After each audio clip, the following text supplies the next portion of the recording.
The Steve Austin Show is brought to you in part by Great Clips. At Great Clips, they want you to love your haircut. That's why they created Clip Notes. Notes that tell them what you like, so you get your same great haircut every time, anywhere. With Clip Notes, no matter which stylist cuts your hair, you'll get the haircut you want. Great Clips. It's going to be great. The following program is a podcast1.com production.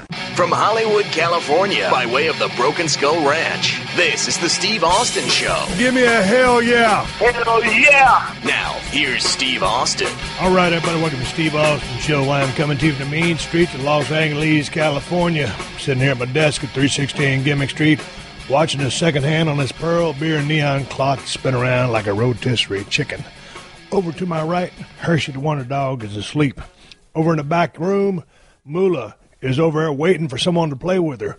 My wife is sitting right in front of me. She's over there paying bills. That's right. They send those gimmicks they call bills in the mail to my place, too. And if you don't pay them, they'll turn off your electricity, your water, and take your cars back. So she's paying all our bills. She's not going to join me on today's podcast. And today's podcast is a good one. Here's how today's podcast happened. Man, a couple weeks ago, I got a direct message from Bull James. Bull Dempsey, as he was known down there in NXT. NXT Future endeavored him, and he's no longer Bull Dempsey on the independent scene. And with Ring of Honor, he's Bull James. And he shot me his phone number, and I called him out of the blue, and we just sat there and talked about the business a couple of times. 30-minute, 45-minute conversation, just shooting the breeze. I really enjoyed talking to the guy. And I said, you know what? I'll bring him on a damn podcast, have a conversation with him, see what he's up to since he's departed NXT and he's out there on the indie scene. So he's a great guy. I really enjoyed talking to him, and I think you'll enjoy this conversation. He's got some good Dusty stories, and he's got some good stories of his own, along with some good Matt Bourne stories, who used to play Doink the Clown. And it was interesting to talk about Matt Bourne because he was so influential on my career back in 89 and 90 when I started off in Dallas. And then Matt Bourne would end up in Jersey and able to help out a young Bull James on the independent scene there as Matt was on the same circuit. So anyway, a great podcast coming your way with Bull James. But before I get to Bull James, I'm going to finish the rest of my open. Before I finish the rest of my open, I want to give you guys on the front end of this podcast where Bull James is going to be wrestling at next. He's going to be with Tommy Dreamer, House of Hardcore, October 14th in Cleveland, Ohio. House of Hardcore, October 15th in Pittsburgh. And then for Ring of Honor down there in Fort Lauderdale, Florida on October 21st. Down there in Lakeland, Florida on October 22nd. Then with Superstar Promotions, they're going over to the UK. October 26th through the 29th, Liverpool, London, Grimsby, and Kings Lynn. So check out Bull James when he's coming to an area near you. Tell him Austin sent you. Anyway, Bull James coming up in my podcast conversation. I think you're going to enjoy this talk. Hey, man, I got a real interesting piece of mail in the mailbox the other day, and I opened it up with my broken skull, cold steel pocket knife, and it said, "You are a finalist in our 2017 Toyota Prius Hybrid giveaway." God dang, I jumped so high in the air, I almost hit my head on the ceiling.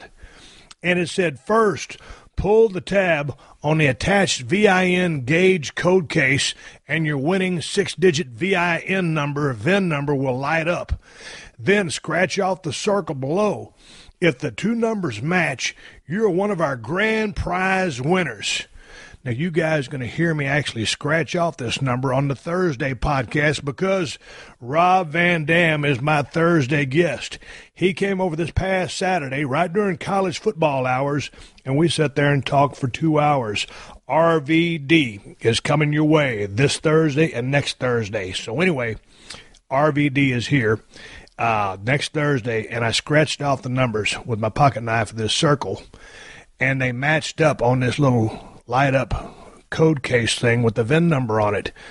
I won. The numbers match up. You ain't got to wait till Thursday to hear the results of what I scratched off. You'll have to wait for the Badass Podcast with RVD, though. I got 4 things that I could have won. Either won a 2017 Toyota Prius Hybrid or $30,000 cash. Man, I might have to flip a coin on that one. Do I want a Toyota Prius or do I want 30 G's cash?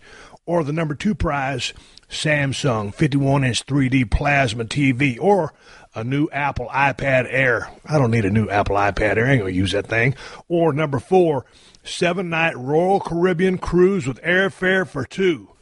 Well, I don't want to win a damn cruise because I can't stand cruises. I ain't going to get out on a big-ass boat in the water with a bunch of strangers, and then the boat craps out, and you're stranded, and the toilets don't flush, and the food's all dirty. I ain't going on no cruise. So I want to win the Toyota Prius Hybrid. I'm going to make it into a 4-wheel drive and put some mud grip tires on it, and I'm going to take it down to Chip Foose. We're going to take the top off, and then we're going to lift it up, and that's going to be me and Teddy Fowler's hunting vehicle for 2016, 2017. Or if we get the 51-inch, well, Kristen, I got to go down there. Here's the thing. I scratched the numbers off this thing. I pulled the tab on the lighted up VIN number thing, and they matched up. So I called the 1-800 or the 888 number, the toll-free number, and the lady told me that I'd won. I said, okay, well, where do I go pick up my Toyota Prius or the 30 Gs? And she said, well, first, you got to come to our dealership and listen to an hour PowerPoint presentation on what? Not the dealership. It's about a timeshare. Oh, yeah, I got to go listen to a timeshare presentation, a PowerPoint presentation. They got a bunch of technology involved in here about timeshares. I said, I don't have any interest in a timeshare. I just want my Prius or the 30 Gs. And then she said, well, if you want to get it, you got to come to the PowerPoint presentation. I told her, quite honestly, I said, I'm a global icon and a national treasure. I ain't got time to come down and listen to a PowerPoint presentation about timeshares. So my illustrious wife, Kristen, is going to go down and listen to the PowerPoint presentation. And hopefully, if you take an Uber, Kristen, you can drive home in our new 2017 Toyota Prius Hybrid, or pay the Uber with part of the $30,000 we will win. Or come back with the 51-inch plasma TV strapped on the top of that damn thing. Or come back with a little iPad Air. If they want to give us a cruise, we're going to have to sell a cruise. Because I ain't going on cruises because you know how I feel about cruise ships. I'm not going to sell it. I'll give it. We'll give it to somebody. If you want to go to, you know what, I'll have a giveaway here on the podcast. Because me and my wife don't do cruises. That's what we'll do. We'll give it away on the podcast. So hopefully, and you know what? If I win this iPad Air, I'm going to give that thing away on air too because I don't need no iPad Air. I got enough technology. What? Wait, Kristen, this ain't about you. This is about the people that are listening to the award-winning podcast that has never won a damn award. There's still time. Okay. So I think, Kristen, you have a week to go down there and listen to the presentation. Anyway, enough of that BS. God dang it. I watched UFC 204 this past Saturday. What an event it was. That damn main event. Michael Bisping, the champ. Dan Hendo Henderson in the main event. Hendo. Most likely 100% that's going to be his last fight. Holy smokes, what a war. What a war. What a fight. Michael Bisping won.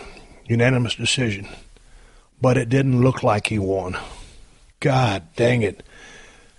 Dan Henderson hit him with some shots, dropped him, 2-3 times, and Bisping, he returned fire enough and stayed busy enough, and Henderson didn't really have a mark on him after the fight, but the fight was what it was, and it was a hell of a fight. Shout out to both guys.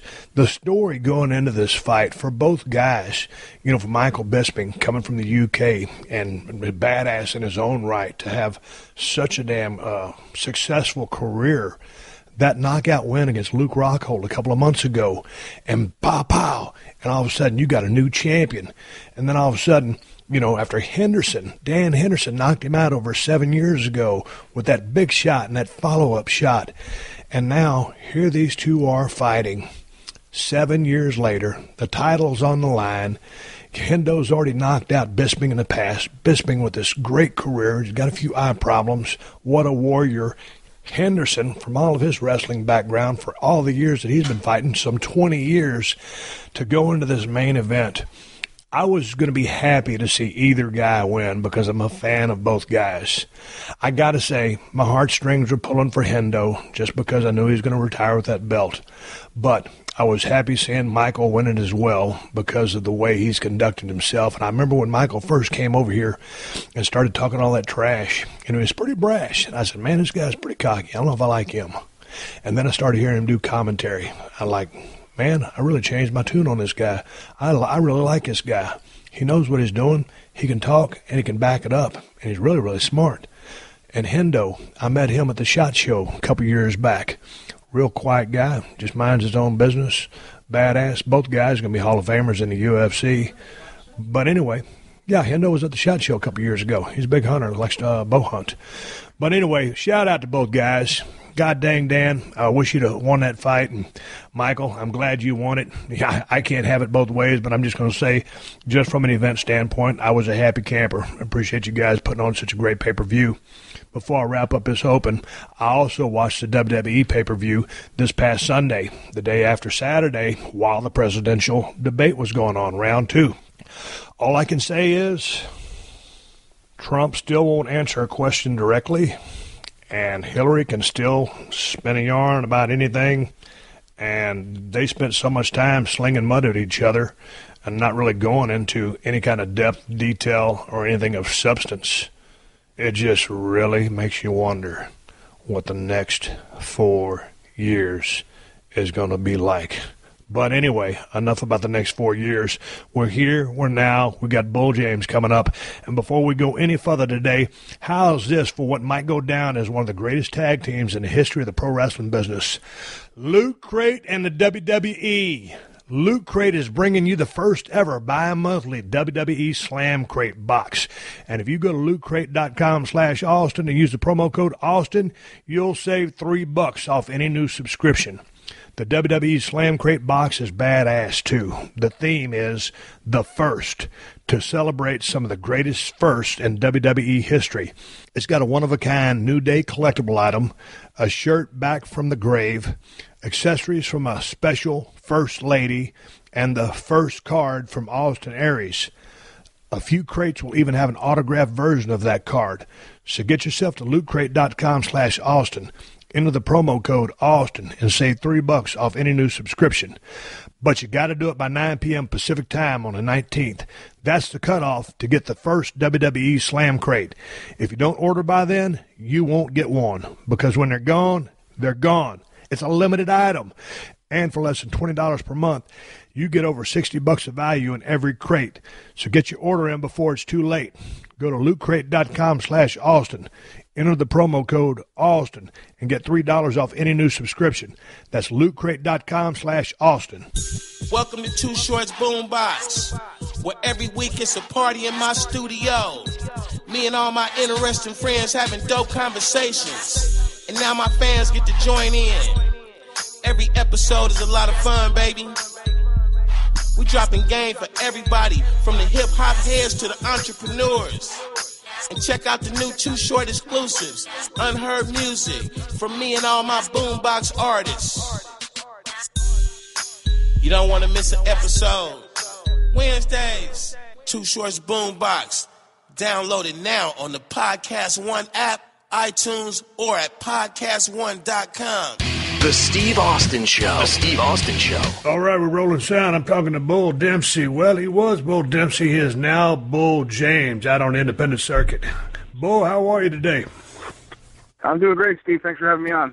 Man, it's good talking to you again. You and I talked about a week or two ago, and I said, man, we had such a good conversation. I think it'd be good to have this guy on a podcast. So, hell, I called Bull literally out of the blue this morning. At first, I sent him a direct message because I'd lost his phone number, and he's got a real easy phone number to remember, and I couldn't remember it. So anyway, luckily, I rarely call people, so I would scroll through my phone, and I found your phone number. I was one digit off. But, Bull, when you're one digit off on a phone number, you ain't going to get the right person. So anyway, here we speak. Hey, let's go back. Let's start with the here and now. I was just on your Twitter account. For those of you who don't know who Bull Dempsey is, who don't know who Bull James is, he's a professional wrestler. Used to be with WWE in the NXT system. Before that, many years on the independent scene, making a debut in 2005. We're going to cover all that. But let's go back to the here and now, because I was on your Twitter account, which is Real Bull James, at Real Bull James. You just got finished working with a young man named War King Hansen over there at the Suffolk Theater. How did that go, Bull? How was the house? Did you guys pack them in, and how was the match? Yeah, it was a lot of fun, and getting to wrestle a guy like Hanson, who's, killing it in Ring of Honor right now.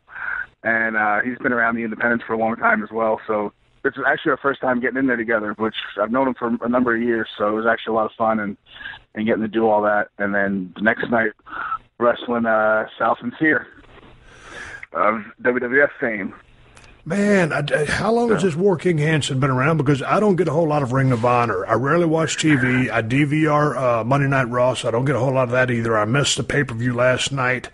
So how long has War King been around? I want to say 11 or 12 years now. Okay, so he's got it. Is he pretty good? Yeah, very good. What kind of matches do you guys have? I'm not thinking that this was a scientific endeavor. I'm thinking a lot of brawling, a lot of closed fists. Yeah, there's a few of them, and he's another bigger guy that can move. So he got a bunch of stuff that he can do and that I can do, and kind of mesh really well together. He's out over there missing big moonsaults, and I'm trying to set him up to go for a whoopee cushion and whole lot of back and forth and closed fists, like you said, and couple kicks and stomps. You know how that usually works out. Hey, well, I was watching some of your matches before we talked, and I'd watched several of your matches before we had our phone conversation a couple of weeks ago. Man, for a big guy, you're give or take 6'2", 300 pounds in that range. You move great for a big man. And so Hanson, same athletic ability? Yeah, absolutely. He's, he can move real well and can break out some things I think people may not realize that a guy his size can do or should be able to do. Hey, man, let's talk right now about how you're working on the independent scene versus what you were doing on the NXT scene, because I was going back to some of your matches. I guess you got the call up there, give or take, around 2013. I started watching some of your matches from 2014. Seemed like they were giving you a lot of squash matches. They were kind of lighting you on fire back in the day, and then you started turning into some 50-50 stuff, and then kind of getting towards your departure, starting to do some favors. And I guess your last match there was Samoa Joe. I guess my question, Bull, is what is the difference between the NXT style and the independent style you're working now with a guy like Hanson? I think the cool thing is, when you're in NXT and you're doing those live events, a lot of times you're working on one specific thing, and it's, hey, this needs to look a little bit better, or we need to clean this up. But now it's more of, I've been through that training, I've been through that system. I'm the one kind of passing things on to other guys now, but at the same time still trying to keep my name out there and do my thing. I think it's just having that freedom to kind of go wherever the crowd wants to kind of take it or wherever I want to take it. And there was something Terry Taylor said to me a couple of years back that, wrestling fans aren't going to remember full matches. They're going to remember moments. So I think that as long as I try to create a moment or two in each one of my matches where people can remember it and look back on it when they get home or go to work the next day and, hey, I went to this wrestling show and this guy did this, or I saw Bull last week and he did this, and it's something that they can take home with them. I think as long as I try to do, a couple of things like that every night, then I'm doing my job. Let's go back to your debut, man. By doing my calculations, man, you were born in 88. You made your debut in 2005. That would have put you at 17 years of age at your debut. Is my calculation correct? You are correct. Yes, sir. God dang it. And it's funny because I'm on your Twitter account, and you have a picture of teenage star Robbie Brookside. And I guess the caption there was, like, get a real job like your father. So What was the story with posting this picture and you starting at 17? Because I'm seeing a common thread here. When did you actually want to be a professional wrestler? I think it was just when I was growing up, there was, I first got into it early 90s with my grandfather, and Hulk Hogan was still running wild and doing his thing. And then, there was kind of that gap in between, and I kind of fell out of wrestling a little bit. And then to come around like 4th or 5th grade, I started getting back into it. And then, that was when you started getting lit on fire and Rock and, Shawn Michaels and all these guys just started coming. And then the Attitude Era, and Undertaker and, your whole era of guys started going nuts, and the ratings were on fire and everybody was watching the show. And, how do you not get into something like that? And then in my head was, well, how do I do that? Everybody else was going, I can't wait to watch on Monday. And I'm like, I can't wait to be on Mondays. Like, how do I do this? Okay, so you made your debut on October 28, 2005, East Coast Professional Wrestling under the ring name Donnie the Body Johnson. Hey, so Correct. at 17, you're making your debut. How long did you train before you got in the ring, and who was training you?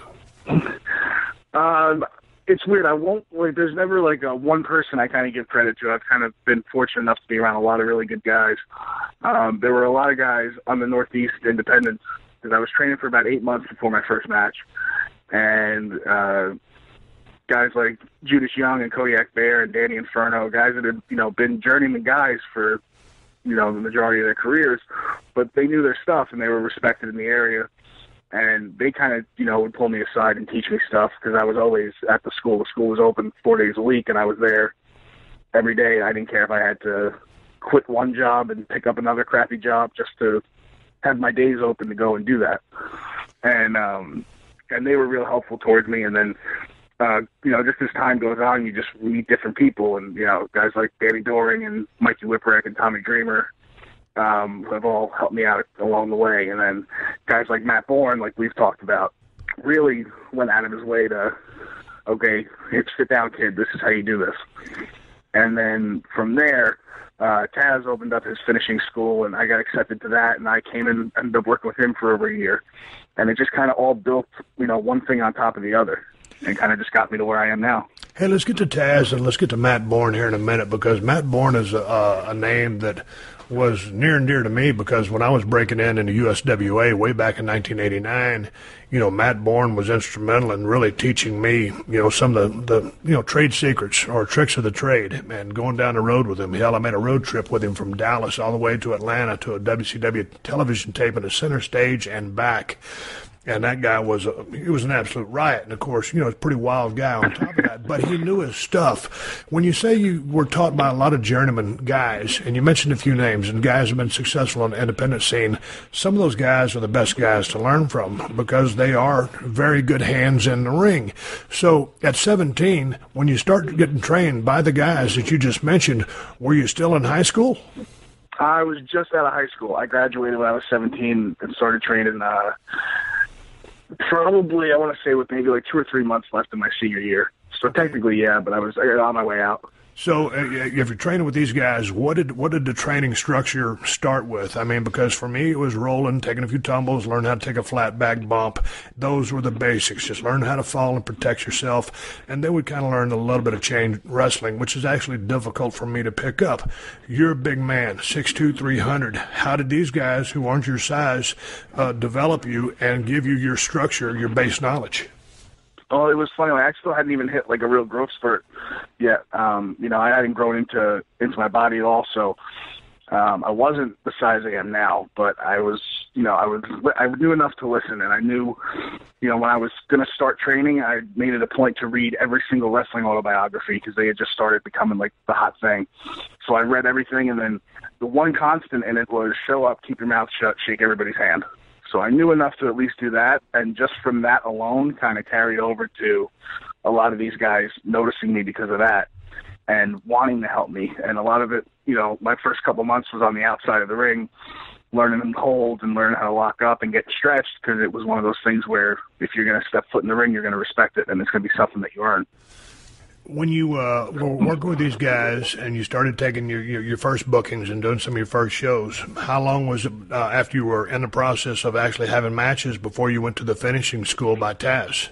I was maybe 5 or 6 years in. It wasn't really till, or maybe even a little less, maybe like 4 or 5. So I had a good decent amount of matches, and I had worked with guys like Matt, leading up to that, and then that was when Taz opened up his school, and I sent, my little video package, and he liked it and brought me in. So how much time did you spend with Taz? It was supposed to be 6 weeks, but it wound up being about a year and a half. So what was Taz able to refine in you or help you with? I think it was just intensity and flipping that gear and, knowing when to turn the motor on and when to kind of keep it off. But a lot of it was really, just finding that mean streak and that intensity. And that was what I think took me from being, a good hand to somebody that maybe WWE would be interested in. I'm glad you said that, and that's a compliment to Taz, because that's one of the things in watching your work that I notice your mean streak, and I notice flipping a switch. And a lot of guys, I talk about this anytime I talk about the business. If it's a babyface, I'm talking about fire. I'm talking about selling. If it's a heel, I'm talking about a mean streak. And yes, you do have that, and when you flip the switch and it's time to go in aggressive mode and start whooping ass, you do. So compliment to Taz for teaching you that, and compliment to you for being able to execute it like you do. With that being said, let's talk about the illustrious Matt Bourne, because if you're listening to this podcast and you don't know who Matt Bourne is, guy from Portland, Oregon, I guess. He spent a lot of time in the Portland territory. I always figured he was born and raised in Portland. Came down to Dallas with me, ended up in several different promotions, but probably his biggest run that maybe many people don't know as he was Doink the Clown. And, you know, you got this guy dressed as a clown. He's got makeup on. There were different people that they would put in that makeup or in that suit, but nobody was able to pull off the Doink the Clown character like Matt Bourne did, because when Matt Bourne put on that makeup and that clown suit, you'd think it was all about laughing and joking. He's going to go out there and make people laugh. But, man, that guy had a scary side to him, and the way his subtleties, the way he made that character, I don't know if the character was given to him as a rib by Vince McMahon, because you know how that creative process goes up there, at least at the NXT level. On the big stage, there's been a lot of ribs that have been passed out. But Matt Bourne turned that into a legitimate gimmick that I thought was awesome. Yeah, he ran with it, and you know, it was something that I had talked to him about, because I was always, you know, that original Doink scared the hell out of me, you know, as a kid. But just knowing how he just decided to jump into it, to me was something I think that, you know, I give him a lot of credit for, because it's hard to go from a guy who was pretty much raised in the business and, you know, his dad, Tough Tony Bourne, to kind of be this serious killer and kind of raise him the same way and in the business as a tough guy, and to have to go and do something like, hey, we're going to make you a clown. I know there was a lot of backlash from some of the guys in the locker room from what he told me, but that, you know, Vince believed in it, and he knew that if Vince believed in it, then he could believe in it. I remember way back in the day in Dallas, Texas, man, I might have been the opening match. I might have been second or third. I don't know. I was just lucky to be on a card.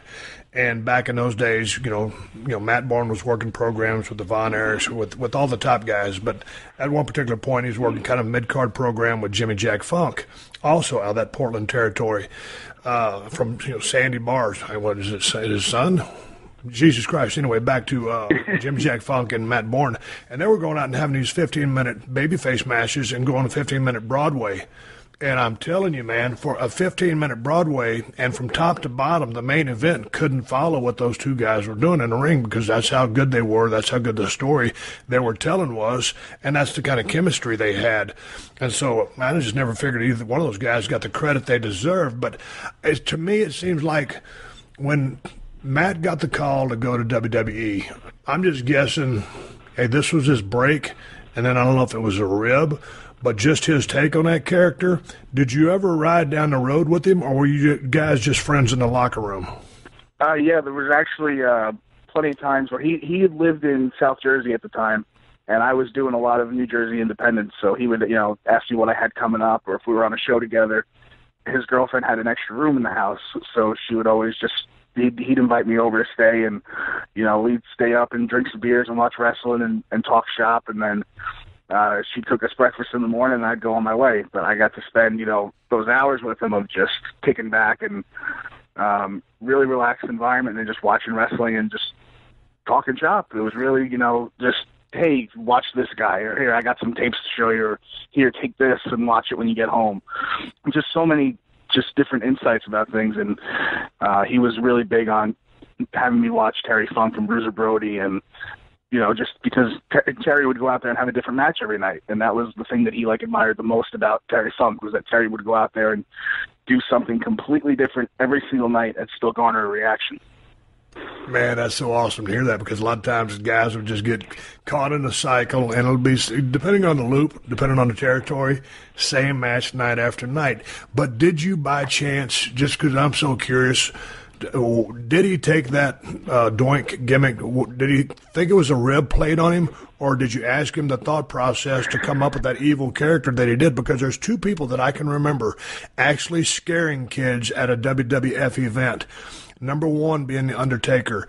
When he made his debut so many years ago, when they showed the camera, when the camera showed the kids out there in the front row, mid-crowd, whenever, the kids were absolutely scared to death. They didn't know what they were seeing. And then Matt Bourne, not to the degree that Undertaker did, because Undertaker was 6'10", 300, but Doink, sure. that just hit the evil subtleties, just the way he'd laugh, the way he'd torture a guy. He scared people. Did you ever ask him about how he created that gimmick, that persona? I did, and it's funny because we would always talk about it, and I know the obvious is that he watched It, the Stephen King movie. He would always kind of credit that, but he would also watch like a lot of the early Batmans with the Joker and kind of take from that. And then Nicholson had done it in the original Batman movie. And then the other thing, though, that I thought was interesting was he stole a lot of the antics and stuff from Moondog Mayne back in Portland. And I guess Lonnie Mayne was a guy who was always ribbing in the locker room, and Matt would kind of see Lonnie doing that, and then as a kid, like, terrorize the boys and start ribbing them and putting locks on people's things. Like, they wanted to kill him. But his dad was, pretty high up or promoting some of the towns, so they couldn't, they wouldn't touch him. But he kind of took that and morphed that into Doink, which I always thought was really, really cool. You probably got Matt Bourne. What year was it when you were hanging out with him and you were under his learning tree? I want to say from 2009 on until he passed. Okay, in 2009, and I was around him in 89, 90, maybe a little bit, 89, 90. And, man, if you subtract those years and do the math, he was still a pretty young guy. And, Matt, he was salty. He would fight anybody. He wasn't looking to fight, but he wasn't going to back down from a fight. He would party like there was no tomorrow, if the occasion called for it. But he was a guy that pulled a lot of ribs, enjoyed seeing ribs, but also he bled a lot of that personality because, as you know, Matt was pretty sarcastic. He's very, very funny, but also very dry. And he was also a guy who, if you watched Matt in the dressing room, he observed everything. And I think some of the qualities that I just mentioned, he put into Doink. But it just took my conversation with you to realize that was kind of Matt. Being Matt, watching the things that you said he watched, but then turning it up, like I always say, to an 11. For sure. And I was funny, like the first interaction I had with him, we were booked against each other on a show. And, I kind of knew he's an old school guy. He's not going to want this young kid to come up to him that he's never met and, hey, I want to do this, this, and this, and this. So I just asked him, what do you want to do for a finish? And he told me, watch Boot in the Corner, whoopee cushion. And I said, okay, thank you. And I walked away. And it threw him completely off because I think he was waiting for, I have this big move that I do and I have this, and I just walked away. And then he kept kind of like coming up to me, and he'd, hey, if I tell you to do this, then I mean this. Okay, thank you. And I'd walk away from him again, and he was just so like thrown by it. And I remember like a couple of years later, he finally admitted to it that like that was what made him realize I liked this kid, because I was kind of ripping him when he thought that I'd be over there trying to call spots with him. That was a pretty good story about how a wily guy with 5-6 years under your belt kind of works the wily veteran, because to your point, I mean, and not so much that you worked him, but you just weren't going to befuddle him with a bunch of talk about, hey, let's do this, can we do this, the old eager beaver routine, which anybody that's ever been in a business, from a grizzled vet to the young guy who is that guy that goes and does that, for some, for those guys, it just gets under your skin. It's like, we'll call it out there, kid, relax. And so I could just see why I would gravitate towards you after that story.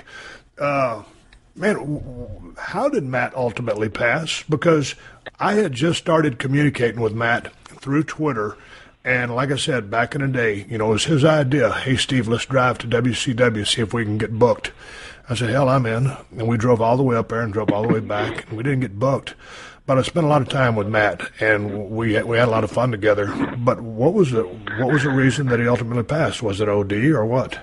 The ME's report was an overdose, but I know for a while there was the police were doing like a homicide investigation, so nobody still really knows what happened. There's just a bunch of different theories about it. I'm just grateful that the week before he passed, I got to spend a couple nights at his house hanging out with him. And, right before I started my drive to Florida to start working at NXT.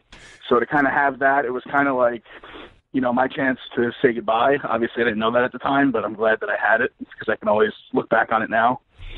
And it's funny because the last thing he said to me, he actually mentioned your name, and he said, he goes, I'm going to tell you something that I've only told to Steve Austin and The Undertaker. He goes, you're going to make $1 million in this business. And that was the last thing he ever said to me. So I always have that. It always kind of helped drive me too. Man, that's pretty damn cool. That's awesome, actually. I don't think you didn't tell me that story last time we were talking. We've only had 2 or 3. No, I've never actually told it. It's just kind of, just thinking about it now, kind of brought it out. Man, okay. I'm glad you told me that because, like I said, we just started communicating a little bit on Twitter, and it seemed like Matt was in just because Matt had a few demons, but it just seemed like he was getting himself in a much better place, and then he was gone, and I was like, God dang, I just gotten back in touch with this guy, and now I'll never speak to him again. But a hard segue, but let's get out of that. Okay, got to take another minute here to say thanks to one of my longtime sponsors, who also happens to be a close personal friend of mine, Diamond Dallas Page and DDP Yoga. DDP Yoga has changed countless lives, including some of your favorite pro wrestlers like good old Jake Roberts, Scott Hall, Mick Foley, AJ Styles, and Chris Jericho. They all swear by DDP Yoga. And now DDP has taken his life-changing program to a whole nother level with the DDP Yoga Now app on iOS and Android devices. So now you ain't got no more excuses about why you can't start DDP Yoga. The app means you can do it anytime, anywhere. And the cool thing about the app is that you can do more than just DDP Yoga workouts. It's got all kinds of tracking features like pain tracking, measurements, and progress photos. DDP Yoga Now app users can do the original workouts, the new 2.0 workouts, and live workouts from the DDP Yoga Performance Center. And to make it even easier than he's already made it for a limited time, you can get the DDP Yoga DVDs for 20% off, plus 3 months of full access to the DDP Yoga Now app. Just go to ddpyoga.com/Austin. That's ddpyoga.com/Austin to take advantage of this great deal. Commit now. Change your life now. Go to ddpyoga.com/Austin to get started. Let's go to, your time in the Indies, your time with Matt Bourne under that learning tree, your time with Taz. He put off a light bulb in your brain as far as the fire and the mean streak and that intensity, which you still display to this day. But so then, if you're on the indie scene, all of a sudden, you get a call in 2013 to go down to the NXT Performance Center. Did you send them something? Did they just say, hey, man, this guy looks like he's got potential, he's got size, he's got intensity, let's bring him in? How did you end up in the NXT system? So it's funny because Matt kind of ties into that too, because like you said, he would kind of sit back and watch how things kind of progressed and before he made a move on anything. And all my friends were going for years, getting booked as extras, doing dark matches. At that point, you could pay for tryouts. They were paying for tryouts. They would just get brought back every time, but nothing would ever break for them. So I kind of said, you know what, let me wait till I feel like I'm ready, and then I'll just take a shot. And then in the meantime, I had done a tryout for Ring of Honor. They said no. Taz was still working at TNA. He got me a couple dark matches with them. They said no. And I was kind of down and out a little bit, but I was still plugging away and doing indies and everything. And I had met Bill DeMott on an indie show a few years prior, probably, and he was back down as a head coach, but I also didn't want to be the guy that's going, hey, you remember me? Now that you're head coach, and here's my stuff. So I just reached out to him one night, and he got right back to me like 5 minutes later. And, hey, send your stuff here. Tell them I told you to call, and good luck with everything. I said, okay, well, that's a start. And then I called the office, and then they, because Bill said to book me, they booked me like right away. I went in. Worked the match just in the ring before the doors even opened. And that was when Scott Armstrong and William Regal and Art Anderson kind of pulled me aside after that and took a liking to me. Then there was just, I went back, I cut a promo that day that Regal really, really liked. He still talks about it sometimes. It's just always funny to me because he's a guy who's known for being able to pretty much pull off anything. And, you know, to be an example that he uses is always really humbling. And from there, went back and did extra work again, and then that was when I was told I had to try out that February. So how did the tryout go? The hardest 3 days of my life. You know, just nonstop cardio and stuff of that nature. But I kind of had it in because Matt had reached out to Bill on my behalf. He had reached out to Jerry Briscoe on my behalf. I know during the tryout, I think JR and Taz talked a little bit just about, you know, character stuff and what kind of person I was. And then I just I remember hitting it off with Dusty afterwards, after I cut my promo. So what was your relationship with Dusty? Because, you know, it was awesome. You got to give some Dusty stories because I'm watching a lot of your work. Great left jab. And then a lot of times you'll follow it up with the Dusty elbow. So I saw that. I also saw kind of when you're sending the guy in or off a high spot, kind of that Vader bomb or Vader thing in the middle of the ring. Did that move come from Vader? Yeah. And I think it might have been Bill. When we were just kind of going over stuff and how to, like, make something that somebody else is my own. And I know Vader would kind of stand with it. So then I think Bill had the idea to kind of have me, like, jump with it and land over top of him. Okay, I was wondering where that influence came from. Before we get into the conversation about Dusty and everything that he meant to you, just physically in the ring, other than the guys that trained you, maybe that thing from Vader, is there anybody else, and you mentioned like watching Funk matches and Bruce and Brody matches, but was there any other person that was influential with the style that you have now? I always loved Adrian Adonis's work, and Dick Murdoch and Dusty and those kind of guys, and I think that was the biggest thing, like kind of how Matt transformed into Doink and kept that mean streak. Adonis at the time was like a groundbreaking character, but when he got his heat, you knew it. And I always admired that because he would take these flashy bumps and all this stuff and do all his character stuff, but when it was time for him to kick somebody's ass, he kicked their ass. Man, you know, I think, and Adrian Adonis is another guy that doesn't get enough credit because I'll always tell people he's one of my favorite workers as well. Just because, you know, when you saw him towards the end of his WWF run, I mean, he had before, he was tag teaming with Jesse the Body, but when he got into WWF and was just a solo act, that's when I really loved his work when he's wearing the lipstick or the makeup and all that stuff. But it was a great hand in the ring, shine up the babyface, but man, when it came to get the heat, he turned into a different person. He flipped the switch, and he just had this unbelievable mean streak. He was nasty, he was mean, he was foul, and, he was a left-handed guy, so his feeds for an arm drag, he was heavy, but he could take any bump in the world. His feeds for the arm drag were basically the extension of a punch, which warranted being arm dragged. That facilitated arm drag. A lot of times these days, because it's been just lost in transition or lost through the days, guys are just getting arm dragged because it's part of a high spot. Adrian threw that as a punch or trying to reach for a guy and ended up getting arm dragged. I don't know if you ever noticed that or not, but to your credit or to your point, Adrian Adonis was a fantastic worker. So let's get back to Dusty. Going under the learning tree, he hears you cut a promo. How did he come up to you? Obviously, you know who he is. How's this conversation go? Oh, it was funny. I forget who I was talking to. So there was a bunch of guys at that tryout, and I remember I stayed up like the whole night. I'm like, I need to come up with a promo that's going to impress these guys and blah, blah, blah. I'm like in my own head about it to the point where I think I was completely screwed. I think I totally got way in my own head. And then to the point where I just said, screw it. I'm just going to cut a promo on what everybody else cuts a promo on. I'm just going to use their promos and do it on the fly.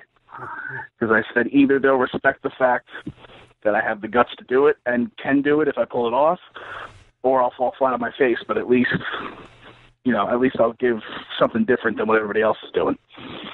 And I used like a bunch of examples from different promos and kind of tied it all into mine and buried them, put myself over. And then afterwards, Dusty was telling a story about how him and Murdoch were at a bar picking up girls, and in the booth, and she didn't have any legs. And then there was something else where she didn't have any arms. But then later on in the story, he said something that he took her hand and brought her out to the dance floor. So then he asked everybody if they believed the story. And everybody's kind of like nodding their head yes, because nobody wants to say no. And then I raised my hand.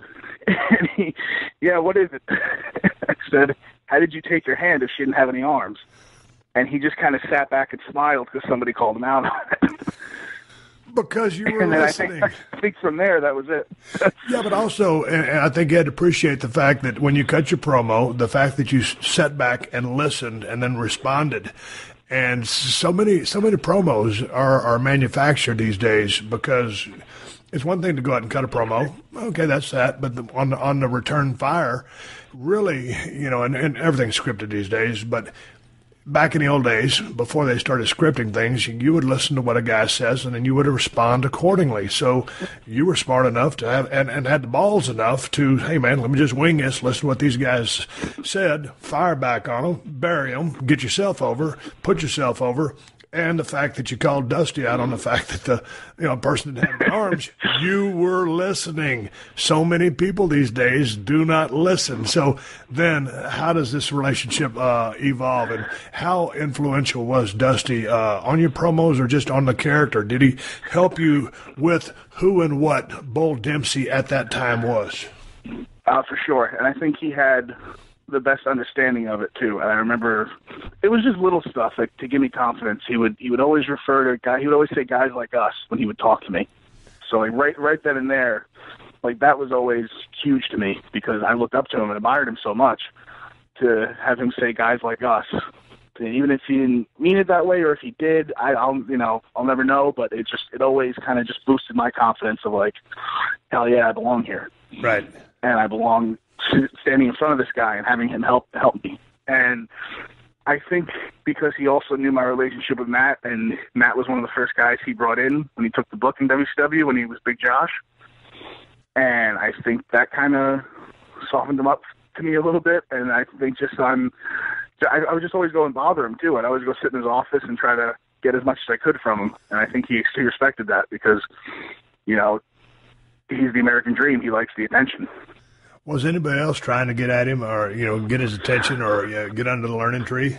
Oh yeah, I mean, everybody there that knew who he was, and even the people that didn't, even the people that came in. I think there was just the way Dusty carried himself. They just knew, okay, this is somebody I should be around. And it's funny that you would say that even people that came in that wouldn't know who he was, because, Dusty's generation was a couple of decades ago. And, of course, I remember him vividly. He was one of my favorite professional wrestlers of all time, and one of the reasons I got into the business. And also, my mother actually went to high school with Dusty in Austin, Texas. But it's just funny, oh, wow. All these years, and you're much younger than me, you're 28. But, to think that, some of these amateur wrestlers that they're recruiting these days, some of these football players that they're recruiting who maybe aren't good enough to play professional football, but maybe have the size, the structure, the frame, the charisma to be a professional wrestler, they're recruiting these kind of people. And, hey, man, they might not necessarily be wrestling fans, and they may not know who this heavy-set older guy is who just walks around in his Wrangler blue jeans. He happens to be, or happened to be, one of the greatest professional wrestlers and most charismatic in the history of the business. Yeah, and it's the way he would come off, too. There's this heavy-set guy with a lisp who's, like you said, walking around in his Wrangler jeans and talking a whole bunch of nonsense about what are they going to do, fire me, or what? Just spitting out whatever he wants. And it was just such a change of pace from the structured training that we had every day, where it was just show up, do your job, work hard, and then all of a sudden just here's Dream walking around going, tell him to fire me. I don't care. I'm going to my office. Hey, let's talk about the NXT training system down there, because as you came in, if you went there in 2013, you've been working 8 years, give or take, when you go into the NXT system, correct? Just about, yeah. Okay, so as I've heard Triple H say in the past, you can be wherever and learn from all these great people, but you got to come in and kind of, learn the WWE playbook. That's kind of almost a direct quote, paraphrased. So what is the playbook over, or maybe not what's the playbook, or here's how we do things, but tell me about the training program, because as a guy who comes in as a veteran, what did they teach you? Did they clean up your mechanics? Did they make your fundamentals stronger? Well, I mean, I know I definitely walked out of there 10 times better than I walked in, but I would say as far as, maybe my psychology or there was a lot of stuff that Taz worked with me on that really I didn't realize till after I got there, ahead of the 8 ball, with a lot of the things they were trying to get out of guys, like that gear change and that flip of the switch. But I was already doing it. So I remember I was doing a match with Mojo Rawley, and it was designed as a get-over for him. And I got maybe like a minute of anything, and I just flipped the gear on him in the corner. And the story that I heard after that was, as I'm going off on him, Hunter turned around and took his headset off and said, "Hey, who's that guy?" And then Road Dogg came and got me after that match, and Hunter stood up from behind the monitor, shook my hand, told me it was money, and that to get ready because I was going to go on TV soon. So I think with a lot of that stuff, where, yeah, there was a lot of things like Norman Smiley, Robbie Brookside, those guys made me such a better wrestler and hand, but when it came to intensity and stuff like that, it was almost like I was ahead of the curve almost walking in. What does the day consist of down there? Do you wake up at 6, be at the Performance Center at 8 or 9, do calisthenics, a warm-up, get in the ring, go through basics, then hit the weights? What is a day like in the life when you're down there in the learning system before you get on TV and after? It is your life. Like you said, it's exactly what it is. You're up early. You're there early. You're either in the gym first or in the ring first, and then vice versa after that. There's extra training classes every day, which aren't mandatory, but if you want to get better, why aren't you there? There's a promo room. There's a green screen room to work on character stuff or maybe make some music videos or try to, come up with something to pitch to the writers. Promo classes. So you could be in there from 8 in the morning to 8 at night some days. It really is your life. And then the weekends, before they started really going on the road, it was a lot of the Florida live events. But that was, Thursday, Friday, Saturday, and you're training in the morning. And you're getting in the car. Then you're setting up the ring, doing the show, breaking the ring down, getting back in the car, trying to get a couple hours of sleep to get back to train the next morning. So it's hectic. How many people are down there at any given time? Because, man, I saw the last recruiting class go in there, and it looked to be about 20, 25 people, but that was 20 to 25 people that they're bringing into the people that are already there. So how many human bodies are there? If you figured in trainers and trainees, how many people are at that center? I'm guessing 100. Well, I know 100 was the goal. Like, that was always the number thrown around of we want 100 people in here from the day I got hired till the day that I was released. I don't know if they've hit 100 yet, but I think the most it ever got to when I was there was mid-70s, maybe pushing 80, and the lowest is maybe 60 or 65. What's the dropout rate? It's funny because I didn't think it was much until I just now going back, I'm finding pictures and there's all these group photos. I'm like, wow, that guy quit, or this guy lasted 2 weeks. It's pretty high because if you really break it down, because there was one fitness model who came in and she was going to give it a shot, and I think she did 2 forward rolls and got up and said, "This isn't for me," and walked out. It's funny, Bo, because, growing up as a kid, you wanted to be a pro wrestler, and growing up as a kid, I wanted to be a pro wrestler, and so I just figured, man, doesn't everybody want to be a pro wrestler? And no, they don't. There's teachers, there's people in coal mines, and there's insurance salesmen, and there's surgeons, and there's all kinds of other things to do. But to me, it was just so in my head. But it really is amazing that once you get a newcomer, it doesn't matter whether they were an AAU wrestler or a football player.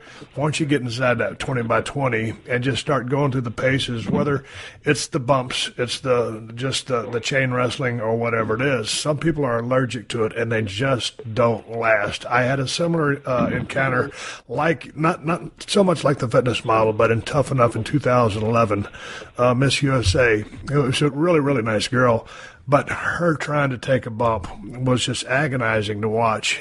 And we voted her off the show, but at least she was game enough to give it a shot. But she was just allergic to taking bumps. When you first got in, how were you with the bumps and all that? Was it something that you just said, "Hey, man, I love this. Give me more of it"? Oh yeah, I loved it. It's like the first time I learned how to take a backdrop, I was like, oh, I want to take another one. And I want to do this, and I want to do that. And it's like, okay, slow down. Everybody that had been around for a while going, all right, easy, kid. You're not going to want to take these bumps in a couple of years. Well, and you have a very physical style. I mean, the diving headbutts, some of the other stuff you do, some high-impact stuff. Now, it's all grounded in reality. It's a safe style.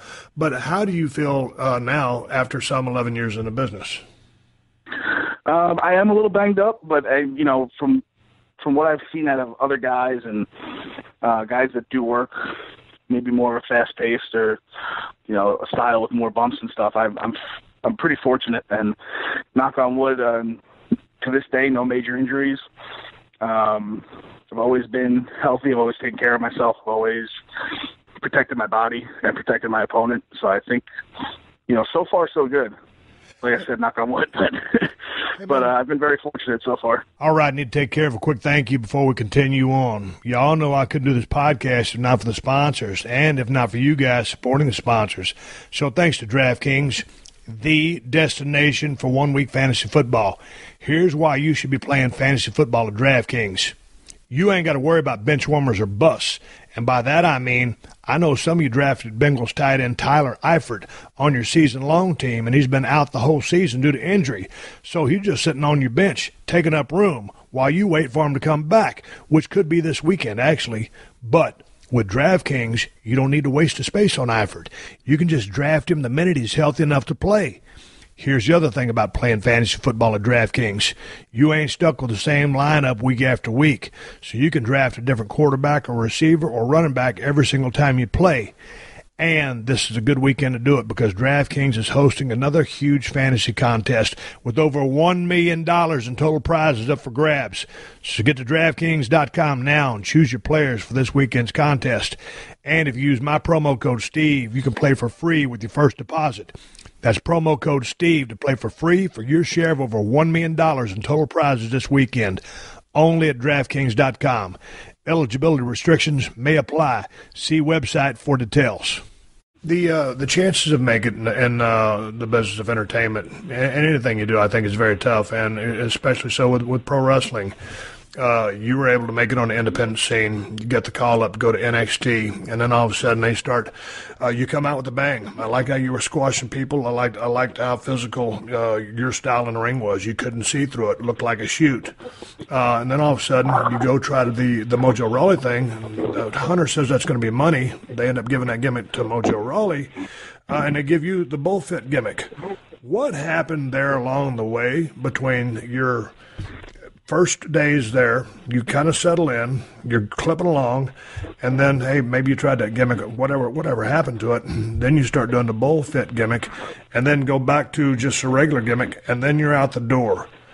What happened along the way during those years? So some people will say that it's because Baron Corbin and I feuded, and they put him over because they wanted him to be the star. Then there's other people, and this is all, people online who think that they know what they're talking about. And then there's the argument of, well, he was doomed when Kevin Steen came in. I know I had a conversation with Hunter and with Bill, and they both had told me, hey, Kevin's coming in. You guys kind of look the same. You kind of work the same. And my argument was, no, we don't. We're two different people. We don't work the same style. We're two different characters completely. And it's funny because Kevin and I had a long, maybe 3 or 4 hour road trip, maybe 6 months after he came in. And I just told him, I was like, yeah, there was I felt like guys trying to light a fire under my ass by telling me that you're taking my spot. I'm like, but we're not the same guy. And we laughed about it because he said, you're right, we're completely different. But I think once somebody makes up their mind, all it takes is 1 or 2 guys maybe around them to kind of agree with it, and that's sometimes all it takes. Well, I would agree with you. First of all, you could say you almost look similar because you're not bodybuilders. You're both big guys. I wouldn't say you look the same. I definitely don't think you work the same. I think your temperaments are different. I think your personalities are different. So I can't agree with that. I mean, it'd be like, okay, if someone that looked like superstar Billy Graham is the guy in your place, and then another guy that looks like superstar Billy Graham comes in, do you think they're going to tell the other guy that looks like superstar Billy Graham, hey, hey, we're going to get rid of you? You think it's a body thing? Because way back in the day when, not way back in the day, but a few years back when Bray Wyatt came in as Husky Harris, I was really pulling for that kid because here was a guy who wasn't a body guy per se, and of course comes from all the wrestling, background that he comes from, second, third generation with, the Wyndham with Rotunda being his father, all that stuff. I mean, second generation guy and related to Barry Windham, and kind of moved like Barry Windham, to tell you the truth, more than anybody. And I was cheering for the guy just because he wasn't a body guy. And then, of course, finally reinvented himself as Bray Wyatt. But that was one of the things, or it's one of the things that I still miss about the business today. When I was coming up, watching stuff in the mid-'80s, you had your guys you had a few body guys, but most of the guys were either regular physiques. You had that flare physique that kind of looked like your classic wrestler.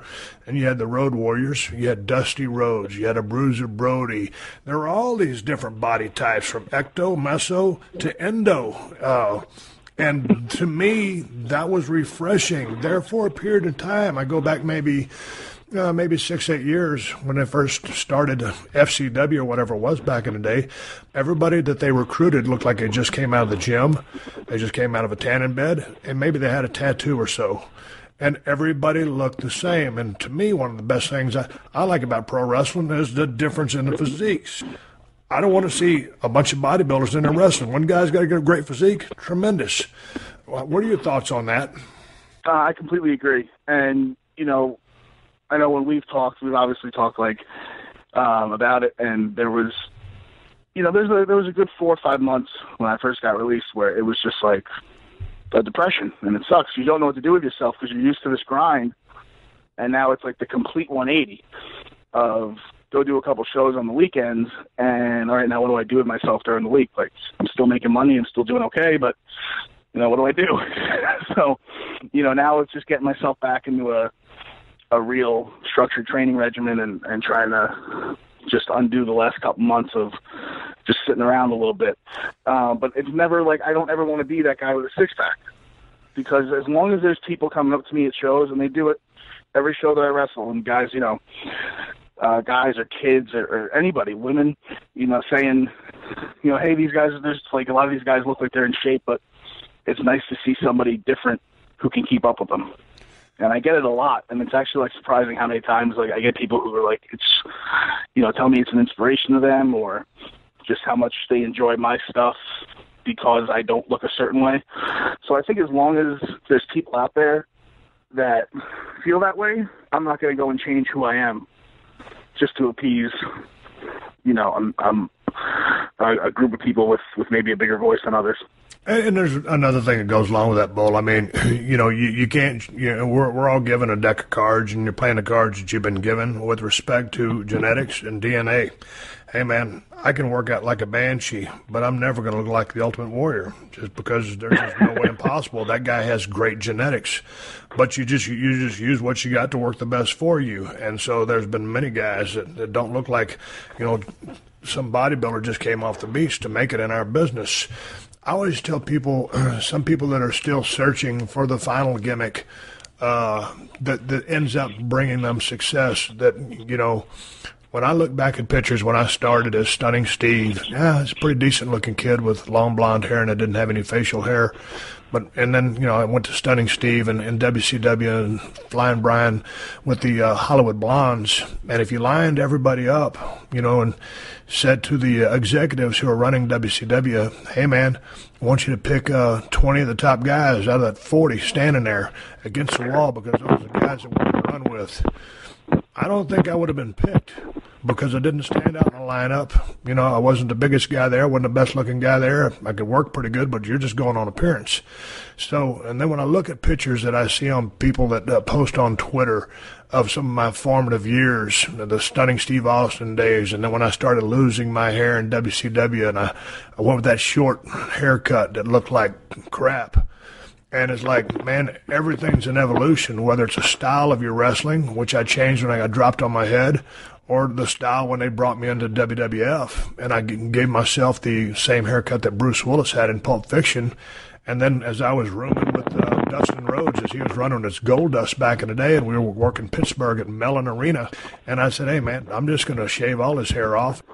There's an evolution in, you know, either presentation of work. I don't think you need to change that. But have you thought any of just changing the gimmick, changing the attire, working with that?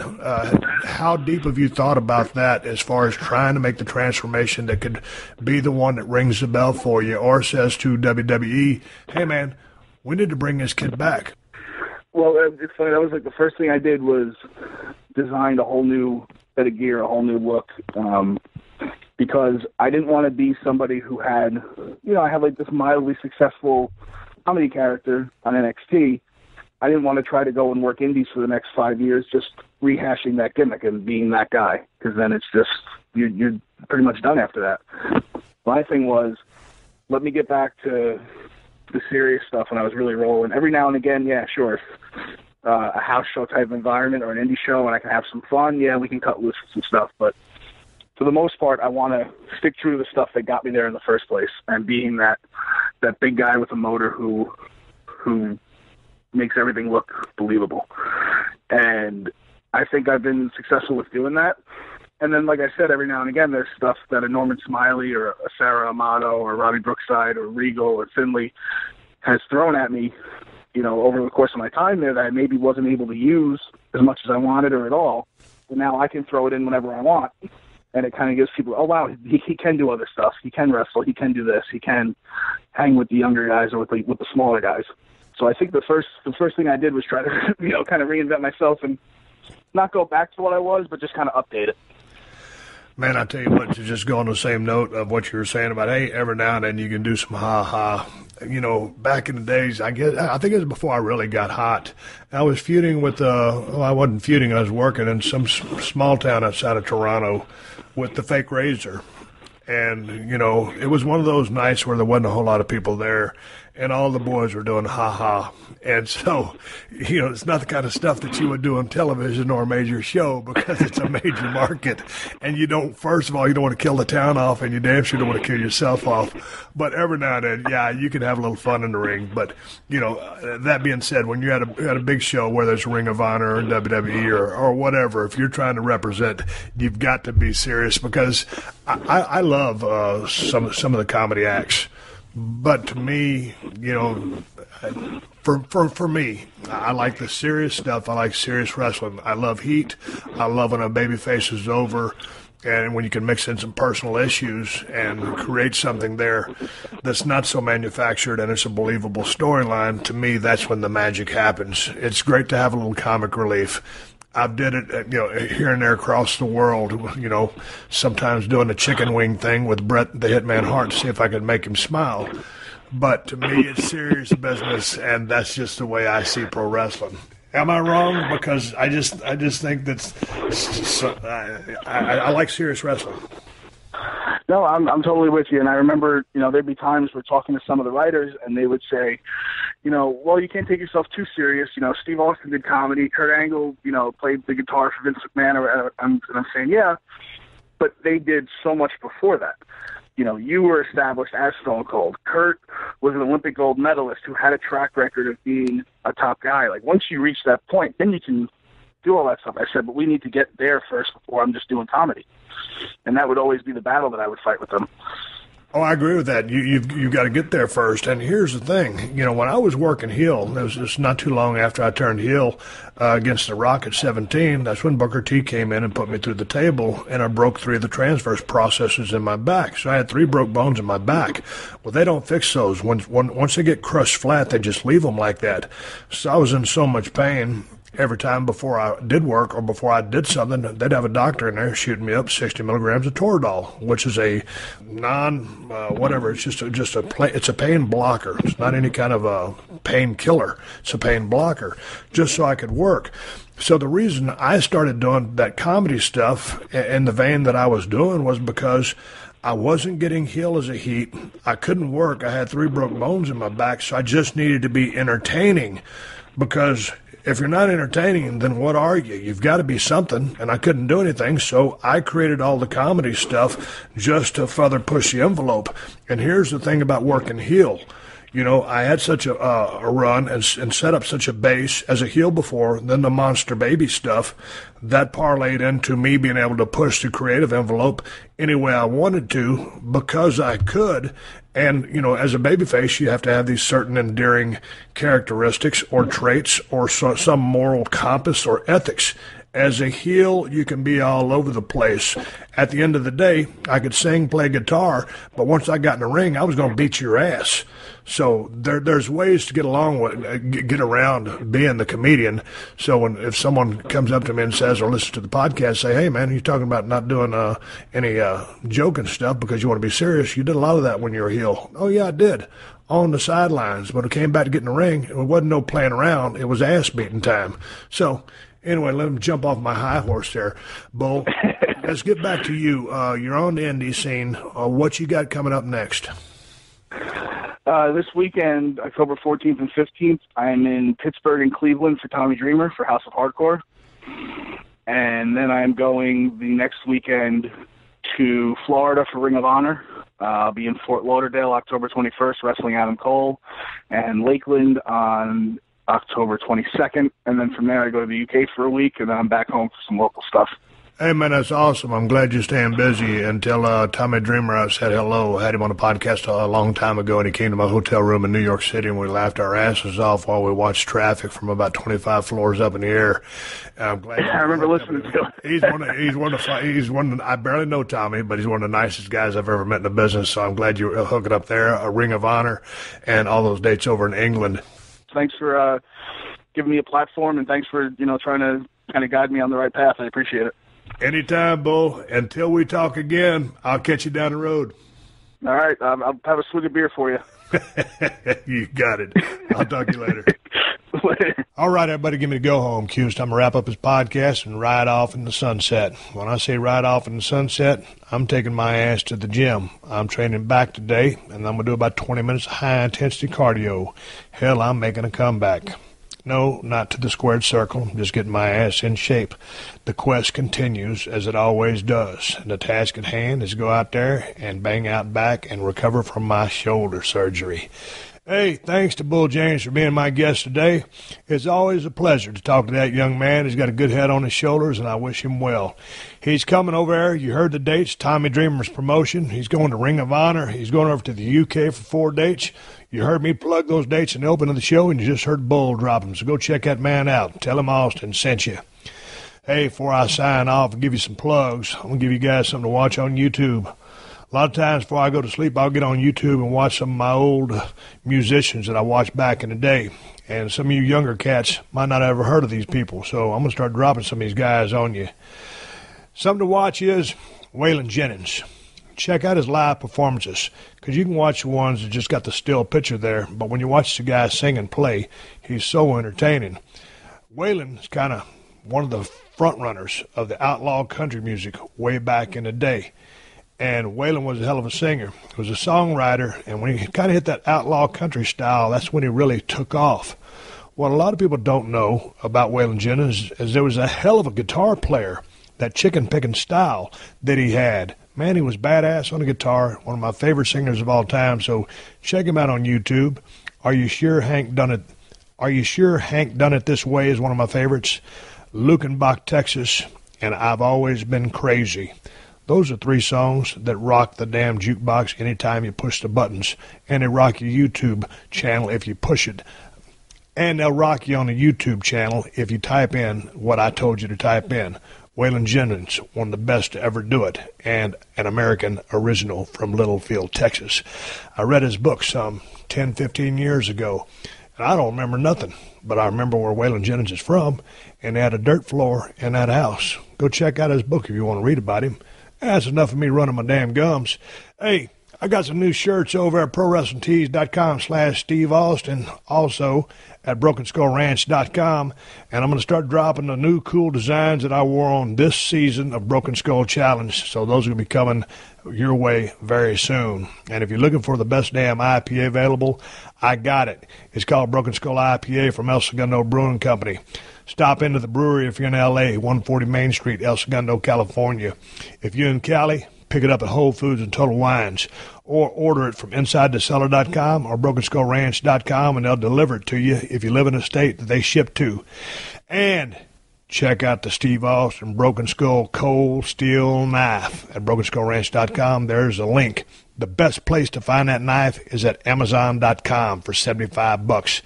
Hey, I appreciate all the word-of-mouth advertising y'all are doing on behalf of the podcast. I ain't got an advertising budget up in this thing, and I appreciate y'all supporting the sponsors of the Steve Austin podcast because they are the ones that let me do this for you free twice a week. So big thanks to Loot Crate. Go to lootcrate.com/Austin and use the promo code Austin to save $3 off any new subscription. Big thanks to my man DDP at ddpyoga.com/Austin. Get 20% off the DDP Yoga DVDs and 3 months of full access to the DDP Yoga Now app for a limited time. Hey, DraftKings, thanks. Use my promo code STEVE to play for free this weekend. And, of course, a big thank you to Amazon, who have been supporting this podcast since day one. Just use my Amazon links whenever you're doing any online shopping. Amazon will kick back a couple of bucks to the podcast. Doesn't cost you anything extra. There's no hidden fees or charges. You can buy whatever you're planning on buying and help out the podcast in the process. You can find my Amazon links by going to podcast1.com, clicking on the Killer Deals button in the top right corner of the page, and then hitting the Steve Austin Show button. I got Amazon links for Amazon USA, Amazon UK, and Amazon Canada. So again, just go to podcast1.com, click the Killer Deals button in the top right corner, and then click on the Steve Austin Show. Bookmark it. You can find it in one click. Hey, the 60-second AP News headlines are coming up next. Do not miss Thursday's show with Rob Van Dam. Great conversation with a real interesting cat. Until then, my name is Steve Austin, and I will catch your ass down the road. Download new episodes of The Steve Austin Show every Tuesday at podcastone.com. That's podcastone.com.